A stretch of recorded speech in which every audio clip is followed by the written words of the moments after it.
আপনারা হয়তো সবাই জানেন আগামী কিছুদিনের মধ্যে হতে চলেছে লোকসভা ভোট, যা শুরু হতে চলেছে 19শে এপ্রিল এবং শেষ হতে চলেছে 1 জুন। প্রায় 1.5 মাস ব্যাপী চলা এই গণতান্ত্রিক উৎসব, জানি না এটাকে উৎসব বলা ঠিক হবে কিনা, তবে এটাই একমাত্র উৎসব যেখানে মানুষের সুখের আনন্দের থেকে বেশি দুঃখের বিলাপ হয়। এগুলো পরের কথা।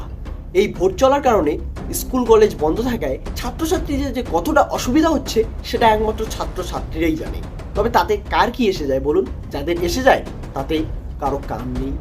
গরিবের ছাত্রের আবার পড়াশোনা, বেঁচে আছে, খাচ্ছে দাচ্ছে, এটাই অনেক। পড়াশোনা তো বড় লোকেরা করে, আর আমরা তো শুধু সাক্ষরতার হার বাড়ানো একটা মাধ্যম, সংখ্যা মাত্র। বিশ্বাস হচ্ছে না তাই তো? হবেও না। একটা বেসরকারি স্কুলের ছাত্র আর সরকারি স্কুলের ছাত্রের তফাৎটা চোখে নয়, উল্টে দেখুন। তবে শেষে বলবো, গণতান্ত্রিক অধিকার রক্ষার্থে যদি 14 দফায় ভোট নিতে হয় তাও নিন, কিন্তু গণতান্ত্রিক অধিকার রক্ষা করতে